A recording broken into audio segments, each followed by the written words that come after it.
शुभविवाह या मालिकेच्या 5 जानेवारीच्या भागामध्ये दुष्यंत बाहेर वाट पाहत असतो.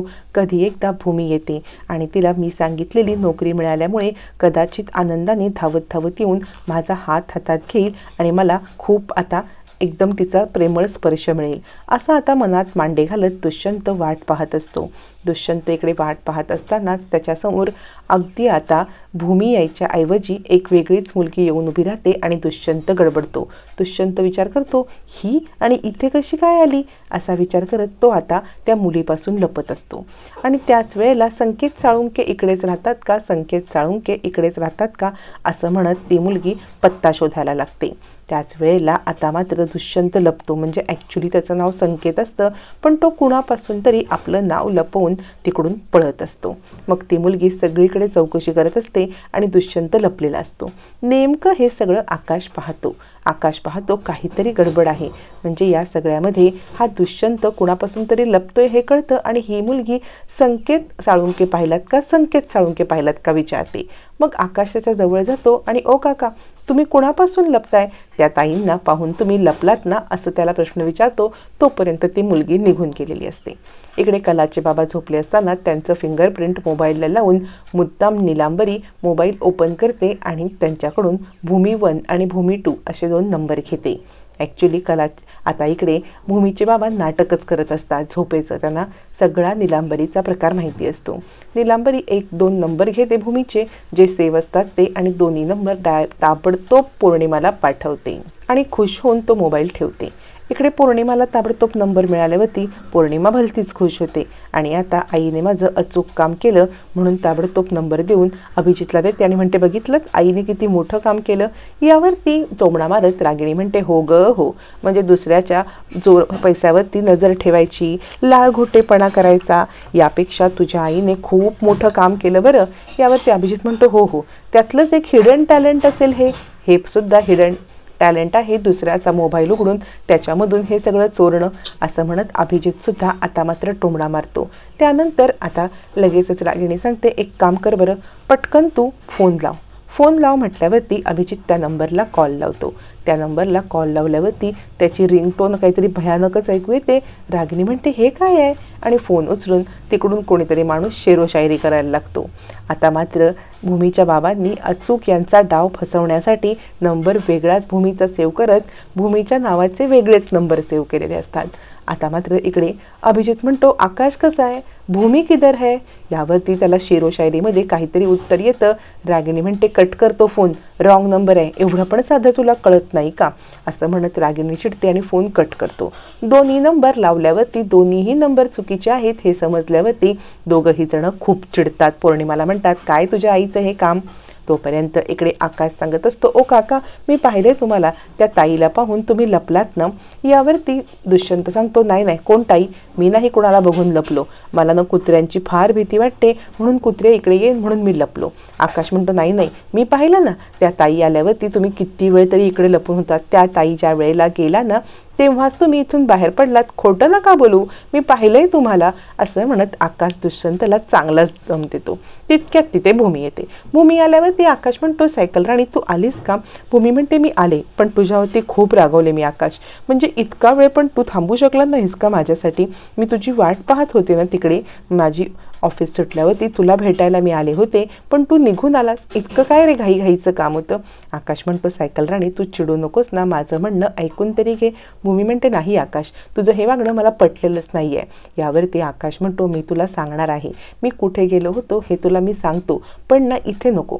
तू म्हणतेस ना की नवरा बायकोच्या गोष्टी ह्या प्रायव्हेटमध्ये करायच्या असतात, तर चल आपण दोघं जण प्रायव्हेटमध्ये आपल्या घरी जाऊ आणि बोलूया काय बोलायचं ते असं म्हणत भूमीचा हात धरून दुष्यंतच्या समोर तो तिला घरी घेऊन येतो. दुष्यंतचा रागाने नुसता जळफळाट होत असतो, म्हणजे भूमीच्या प्रेमळ स्पर्शाची अपेक्षा करणाऱ्या दुष्यंतला भूमी समोर असताना आकाश तिला घेऊन जातोय हेच पटत नसतं.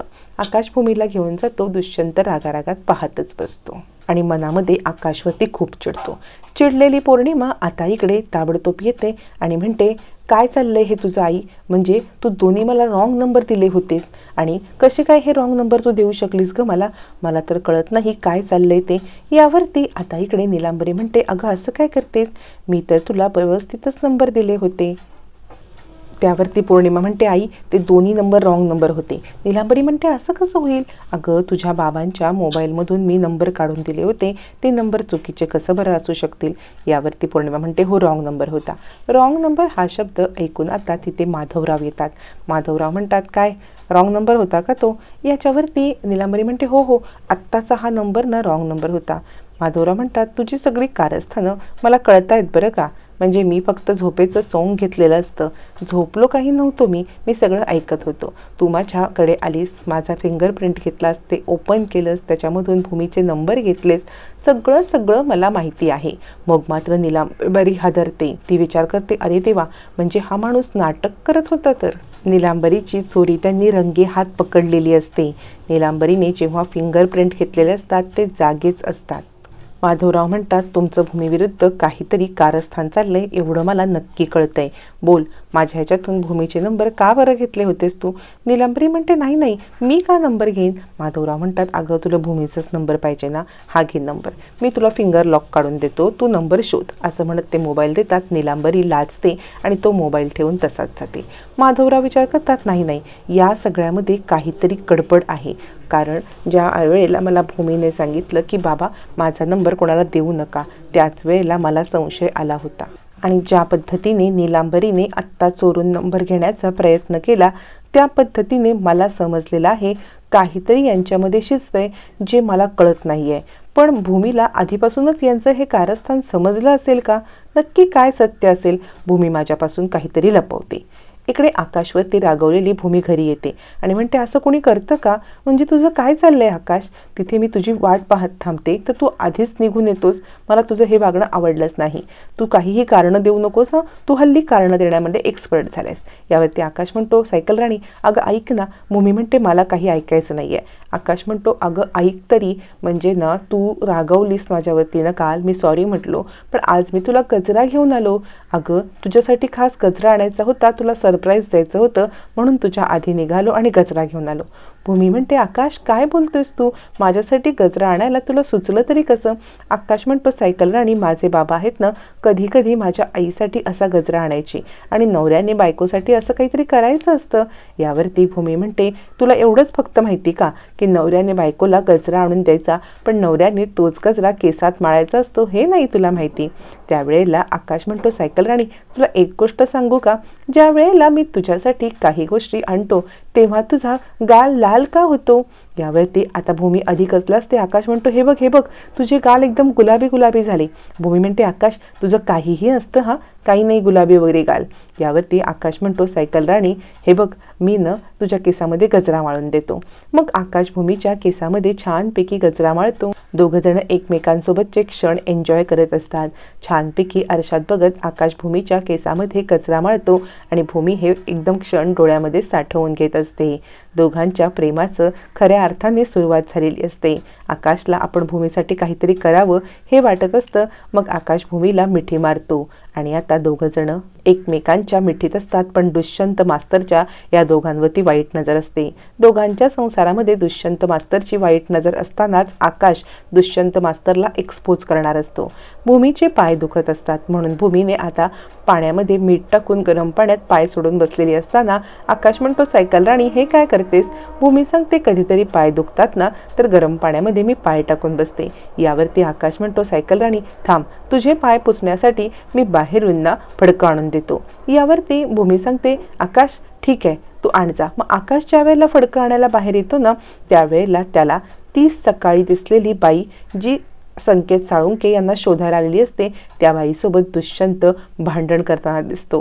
ती बाई सांगत असते, तुला सोडणार नाहीस, फसवलंयस तुम्हाला.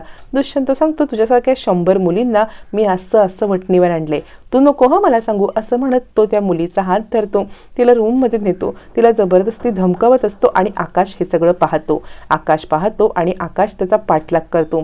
मग आतमध्ये रूममध्ये नेऊन तो आता त्या मुलीला मारपीट करतो. तितक्यात आकाश तिकडे पोचतो. दुष्यंत तिला सांगत असतो, हे बघ तुला संपवायला मला वेळ नाही लागणार. ती मुलगी आरडाओरडा करत असते आणि आकाश बाहेरून ऐकत असतो. त्याच वेळेला दुष्यंत तिकडे येतो आणि आकाश आणि दुष्यंतची नजरानजर होते. दुष्यंतला कळतं की आकाशने आपलं खरं रूप पाहिलेलं आहे. आता दुष्यंतचं खरं रूप आकाश समोर आल्यामुळे आकाशच्या जीवाला धोका असणार का, आणि या सगळ्यामध्ये भूमी आणि आकाश या संकटातून कसे तरुण जाणार, येणाऱ्या भागातच कळणार आहे.